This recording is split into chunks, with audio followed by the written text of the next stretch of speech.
Let me introduce myself to you. This is who I am. No more, no less.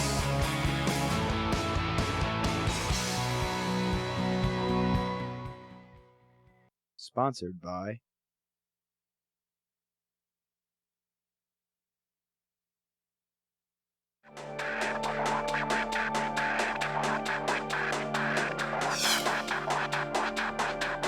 God bless us, everyone. We were broken people living under loaded gun.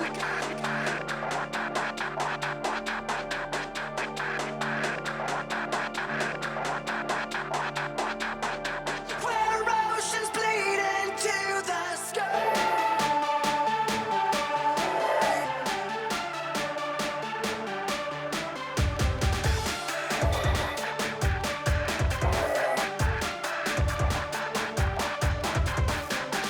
God save us, everyone. Will we burn inside the fires of a thousand suns? Our role is to go out and make a difference, and to be a difference, and to serve in our communities, rather than saying, what can the community do for us, or how can the community come in and make our churches bigger.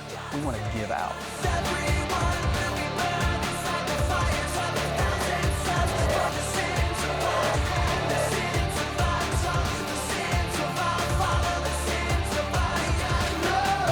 And when I close my eyes tonight to sin. We should really embrace the amazing skill sets that these returning veterans have, not only for workplaces, but for our broader communities, and to begin to view that as an asset. Freezing cold at night, where oceans bleed into the sky.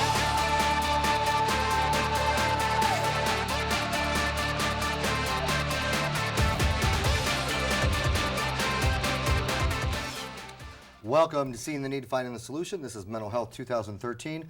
I'm Phil McIlveen. I am your host. We're talking about Mental Health First Aid Arizona. A lot of stuff and a lot of different aspects underneath the umbrella of mental health as well. Our goal for this campaign is to be able to bring mental health first aid to all 15 counties in all of the state of Arizona, and hopefully even beyond that point as well. So during the show, you're going to see some numbers come across the bottom of your screen. You're going to see some counties come across your screen, a website as well for information purposes. If you're in those counties and you've never received the training, call the number. Tell them that you want the training there. If you're in those counties and you have access to that, or you want to be a part of the campaign, please call the phone number as well, or log on to www.stnaz.tv. That information will show on your screen as well, or you can go to aztv.com. Today we have some special guests of mine, which are actually really important to me because I started a long time ago in the behavioral health field and have firsthand knowledge of how this company works and what they do. First of all, let me introduce the CEO of PSA Behavioral Health Agency, which is Mrs. Sara Marriott. Nice Welcome, to see Sara. you, Phil. Tell us a little bit about PSA. All right. PSA is a not-for-profit organization that is dedicated to innovative programming with adults and children with serious behavioral health issues. We started about 41 years ago. We were incorporated in 1971 as Presbyterian Service Agency. And at that time, the mission was to work with the elderly in South Phoenix in a drop-in center. And these were chronically mentally ill elderly folks. And the goal was primary social recreational activities. So fast forward 41 years, here we are today. Lots of programs and services. We have a variety from community housing, supported living, your traditional outpatient counseling we do. I believe we have some what I call non-traditional outpatient programming, our recovery and wellness, which really looks at exercise, nutrition, gardening, art. We have a new program called, it's a peer-driven respite program, which really gives caregivers an opportunity to have some relief from their children, their wives, their sisters, brothers, people that are suffering from a serious mental illness who they feel they cannot leave at home alone. If they need a weekend out, if they need to go to a doctor's appointment, we provide in-home services. A lot of family support services at PSA. And then probably our most popular program is our Art Awakenings program. And it's been around for about 12 years. We serve both adults and children in 13 studios, 6 counties across the state of Arizona. Wow. It is a therapeutic art program designed to be held in a regular art studio. We have one freestanding gallery in Bisbee, Arizona, and it's a great program. And as you can see, some of the art here today is from Art Awakenings. But overarching all those programs is really the idea and philosophy around recovery. And Charlotte Webb is our Chief Recovery Officer, and she could probably tell you a little more about that. Awesome. And for real quick, before we go over to Charlotte, respite to the people who are planting gardens in Idaho and out here on vacation means what? Respite means relief, rest, taking a break. Okay. So the caretakers of those who have serious mental illness may need to go away for a weekend, they may need to go to a doctor's appointment, or maybe just go shopping.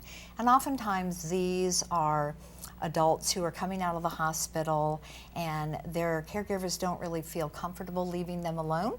Sure. So we actually go in-home and we can stay with them in-home, or we can bring them into the community, and they oftentimes participate in some of our groups at PSA. That's awesome. Welcome, Charlotte. How are you? Fine, thank you. What does a Chief Recovery Officer do?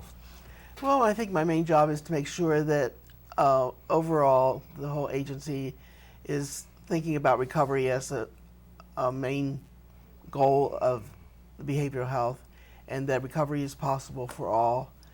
And we've been working with all the programs of PSA. We have recovery support specialists in all our programs, and we have who work directly with the people to provide the support and offer hope. And the main thing is instilling this sense of hope for recovery. Sure. And it doesn't matter what level the person is at. It's a matter of having self-confidence and providing them with the tools that they need to get a meaningful, purposeful life. Let's go to a real quick video that shows you a little bit about what PSA Behavioral Health Agency does over in their neck of the woods. Go ahead and check it out. Welcome to PSA Behavioral Health Agency. All of our staff is cross-trained to be able to recognize and work with both of those diagnoses. We are a co-occurring program, so we have clients who are diagnosed with a serious mental illness as well as substance abuse issues. For the supported living program, we currently have 5 apartment complexes in the community that we use. A couple of them we sublease the units to our clients. We have one here for the supported living program and one that goes out to the community in the houses. Provide a variety of services, everything from independent living skills assistance to individual counseling. Yes, I surrender. PSA Behavioral Health Agency has many components to that, from being able, Sarah had talked about housing alternatives, but they also go into those housing alternatives aspects and help these individuals learn how to do simple things that we take for that sometimes we take for advantage, like budgeting, learning how to shop, learning how to do laundry, learning how to cook. Let's talk a little bit about the Art Awakenings aspect, and with that I'm going to introduce Jorge Gonzalez. Welcome, George. Thank you. How are you doing today? I'm doing great. As you can see, we have a lot of art around us a little bit here. Art Awakenings, I'm going to come back to George. Art Awakenings, for either Charlotte or Sarah, the program, I know you serves children and adults, and mental illness can go all the way down to about 12 years old from the recent research that I talked about in reference to the onset all the way up to adulthood. So tell us a little bit about, more in depth about Art Awakenings. Art Awakenings was formed about 12 years ago, and its first intent was really a consumer-run business. As you probably know, a lot of our great artists of history had a serious mental illness. And so a few of us got together at PSA and we decided that we'd start a program called Art Awakenings. From that, it grew into a more psychosocial rehab program, still with the intent of doing a lot of pre-job, helping those folks who really wanted to make art their vocation, improving their art, marketing their art, and selling their art. So a big part of Art Awakenings is that as well. But there's lots of people that come to Art Awakenings that just enjoy that therapeutic environment of being able to do their artwork. So about 5 years ago, we thought if it works so well with the adult population, why wouldn't it work with children? And so we started with here in Maricopa County, also in Casa Grande, and we're now in Tucson, Douglas, and Yuma with doing youth art, and this is children 5 to 18. So we really go down and work with the young ones as well. The main difference with the children, that it's more art therapy. With the adults, it's more psychosocial rehab. That's why we have 13 studios around the state of Arizona. And so, we look forward to more expansions, maybe into other populations as well. We'll be actually, as a company, we are greatly honored to be a marketing firm for Simpatico. Yes. That's how we re-met. So we'll be actually going in with a lot of the community forums, but also doing other things while we're in those different counties too. Oh, good. There is some footage of different art that we have that might be coming across your screen here. George does a couple different things. You do music, you do poetry, you write poetry. You also are a painter, and you can hear, I believe, some of your music up on the Art Awakenings website, which the information will be on your screen during the show. How has the program impacted you, George? It has helped me to socialize a lot. One of the best things I've gotten out of it is being able to communicate with people. I'm diagnosed with an anxiety disorder, and coming to Art Awakenings helped me branch out and speak to other artists, speak in public. We do an event called Java Jam, where you get to do like an open mic, and I get to read my poetry, which is something I don't think I would have done 10 years ago. They allow me the room to experiment with different media, and painting, writing, playing the piano. Those kinds of things are always encouraged. You never hear a negative comment at Art Awakenings. It's there to empower you and to help you feel better about yourself. I can't say enough about how much it's helped me. And normally about this time we go to commercial break, but I'm going to go over a little bit and adjust it a little bit off the show. If you could say one thing to the person out there that has that anxiety disorder but has not made it yet to maybe a program like this, what would you tell them? I would say be courageous, seek the help. There's hope for you, and don't be afraid to look for help. And if you work it'll work wonders for you. What an inspiration you are, George. PSA Behavioral Health Agency with a massive array of services as well as programs for youth and adults. Information is up on your screen, azpsa.org and also artawakenings.org. Make the phone call. If you haven't had mental health first aid, call. Let them know you need it. My name is Phil McIlveen. We'll be back right after this break. Let me introduce myself to you. This is who I am. No more, no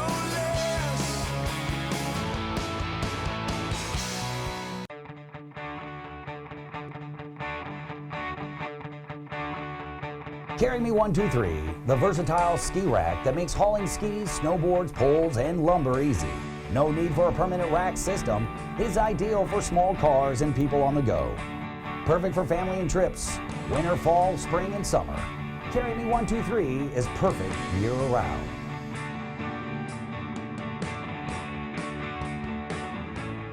Let me introduce myself to you. This is who I am. No more, no less. And we're back with Seeing the Need, Finding the Solution, Mental Health 2013, talking about the need and the accessibility for mental health first aid in Arizona, in the 15 counties, with the hope of reaching outside of that. So during the show, I'll remind you there'll be counties coming across the bottom of your screen. There'll be a phone number across your screen. There'll be website information across your screen. So if you're in those counties or in those areas of Arizona and never even heard of the class, call. If you want more information about the class, call. If you really think that it's important, knowing that early identification of mental illness, connection to resources, and support is exceptionally necessary for our communities to not only to treat our loved ones and our friends, neighbors, and family members, but also to prevent tragedies in this country. Call.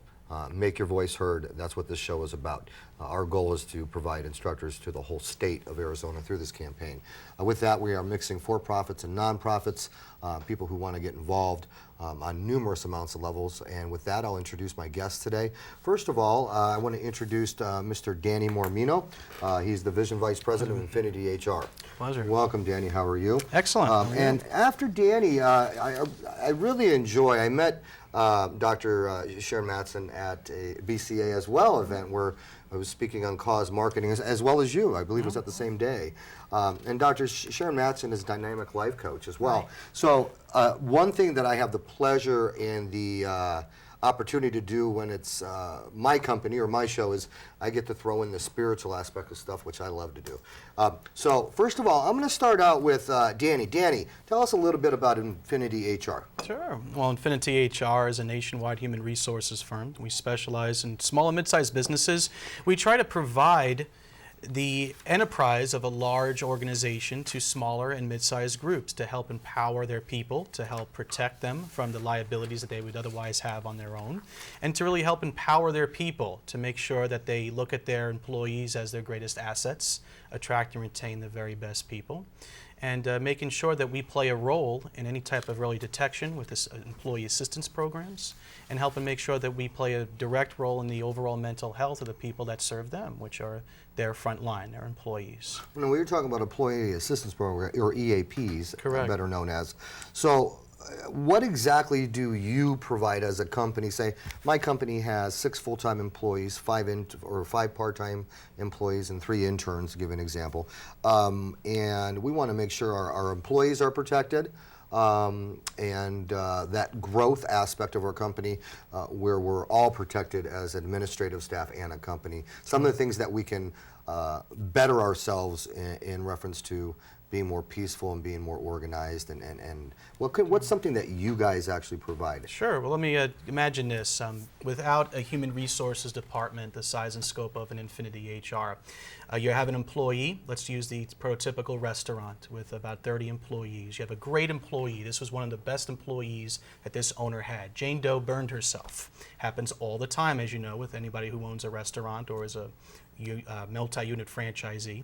Jane Doe was so upset about this burn. Obviously, that becomes a workers' compensation claim. She has to get treatment for it. But the ripple effect, without any type of HR department or any type of help, that individual then also became depressed about this burn. She didn't go to work for a month. She was concerned about how she looked, how she felt. That also became a medical issue. She also went to get insurance. She's also had to deal with her own personal struggles with it. And the employer didn't know anything about those type of issues. All that individual knew about was that Jane Doe got hurt, she had a workers' compensation claim, and now that he needs to replace Jane Doe with John Doe. obviously adding to attrition and turnover and other issues. One of the messages, and one way to answer that question, is that it's quantifiable to absolutely attract and retain quality people, but to give them an infrastructure so that we protect your assets and mitigate the overall liability from variables you can't control. You can't control that Jane Doe got burned after she got burned, but what you can control is to stop a ripple effect, how that affects your overall mental health, how to give them resources through an EAP at onset so you could detect early types of issues or early detection, and to make sure that you have an SPHR or Senior Professional in Human Resources coordinating our efforts through the carriers, through the insurance departments, through all the other groups that make up this umbrella human resources. So you work with a number of different agencies that would fit different types of companies, elements of whatever field that they're in. Correct. As well. And to protect the employee, to protect the employee's future opportunities, to make sure she doesn't fall down a particular path that could be self-destructive, and also to protect the owner from those variables that he or she can't control directly right now. So what I'm hearing is you actually protect the person, period, no matter who the person is. Absolutely. You know, I think, you know, it's time to put the human aspect part into human resources. And the very best, and it's true, because one of the very best ways that an HR department could help you is not to give you a fancy payroll report or to give you tools and templates and forms and all types of procedures. That's easy in many ways for us to do. The real challenge is to protect, to help indemnify at a certain level for variables you can't control. And you could either try to piecemeal this all together yourself, or you could rely upon an HR department, a local one point of contact no matter where you are in all 50 states, to help coordinate efforts, to help have early detection, and to really help empower the people that have to represent you. And that's a very big part of what we do. I'll come back to you in a second. Dr. Sheran Mattson, welcome. Thank you. Nice to see you You here too. and out of the office of going over everything for weeks. Dr. Sheran Mattson, a little bit, I'm going to read a little of this because I really love working with people that have really took the time to educate themselves. You are a doctor of spiritual psychology, number one. But up and above that, one of the things that I was reading about you was all the different elements of training that you had, from working with religious communities to governments to military to corporate environments. You give me some of the other areas. I believe it's also child psychology, but give me some of those other areas that you work in as well too. Well, I've worked with children of all ages, but also prisoner reentry programs and workforce development programs, and work with the whole family to help, whatever the issues are, to be both employable and to be successful. That is, were you on the 2-on-1 task force years ago? No. That prisoner reentry? No, I worked a lot with Department of Labor grants for people to get re-prepared to re-enter. See, you learn something new every day. I actually sit on the board for Arizona Mental Health Criminal Justice Coalition as well too. One of the things that I really love about your background, or should I say your backstory, you're well-rounded. And I know we talked a lot before the show about differences in reference to normal psychology and spiritual psychology and energy and people's different views. But the reality of it is any type of mentorship and any type of coaching, in my aspect, is needed throughout life in one form or fashion or another. I'll speak for myself. Through every day of my life, I either have a physical health and I have mental health. We all have it. We can't get around it. What is your most, if you could tell one thing out to the person who has not used somebody to help them with their lives, what would it be? I would say that it's normal to have problems. The challenge is to seek support and not to isolate oneself. And there are so many tools nowadays that are so simple. Energy psychology is opening up whole arenas of understanding the human brain, the connection between body, mind, spirit, you know, listening to the story of the young lady. There are so many things that people can do so simply to help themselves release the pressures and stresses of life. And once they learn those tools, they have them available to them all the time. And you work with one-on-one as well. I do. So you can go into businesses as Correct. well and maybe set some time aside and work with somebody. Correct. They can come to you. You have an office as I do. well. Mhm. And you like to also do speaking type I do. aspects as well. I do, and I do workshops to teach people some of these tools so that they can walk out of there and use them themselves and with their families. I just am passionate about getting the information out that moves us from the current medical model of illness and start thinking about wellness rather than illness. Amazing. And one of your comments, and Danny, that she had put in her bio was that she likes working and nurturing developing strong staffs. And one of the things we were talking about earlier was how do we connect her expertise into the stuff that we're involved in. Also, it's kind of the same question really for both of you. Do you have a set fee? Do you have a sliding fee? How does your practice work? Okay. I do have a set fee, but I have to be honest, because I'm so passionate about what I do. When someone comes to me and says, I can't afford your fee, what I say is, what can you afford? And I honestly work with people all the way from students who are on student loans. Obviously, they pay a lot less than an attorney who can afford a full fee. So I do that. I have a sliding scale based on need. I also, because I've chosen not to go the traditional psychology route, I do not take insurance, which is another area of concern for people. So what I say is, well, what would you have paid for insurance? And then I will work with you on that fee. But I also do workshops, and I do speaking presentations and have different fees for each of those. Absolutely. Danny, first of all, thank you both for getting involved in the campaign. I really, really appreciate it from the bottom of my heart. I didn't know you even did the scope of things that you did. You know, Infiniti HR I thought was, you know, a combination of a car company and firing and hiring people. But anyways, that a lot. you know, you got employer type of aspects. We'll look at some slides real quick before we get out of the show. You have some labor costs and different things that people can actually talk to you about as well. You got your human resource aspect. If there's one thing you would say to the community for the business of your caliber, real quick, got about 10 seconds, that didn't get involved yet, what would it be? Yeah, well, I don't know about 10 seconds, but I'll give you the short version. One of the reasons why I do this is a testament to my father. He was a small business owner, didn't have the resources of an Infiniti. He had to wrestle with, as a juvenile diabetic, he had to try to get insurance for his 5, 6 employees, couldn't do it on his own. By utilizing an HR company of our size and scope, not only do we provide more resources than what he can do on his own, we also help protect. We also help try to empower the people that obviously work for you. So. And just we normally would wrap up at this time, but I'll take something out of the middle of the show, which nobody will know by the time this airs, real quick. There's to the person out there who has not yet received any help from somebody who is educated, what would you tell that person? I would say there's so much out there that you can seek. And so recognize that it's normal to have challenges and problems. And there are easy ways without labeling to get some support and help.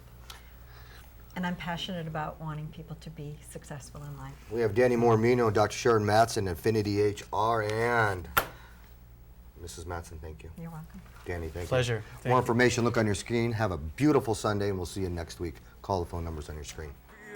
I will trust in you, and I will not be afraid. When the battle is close at hand, I know you're with me. Help me stand. I will trust.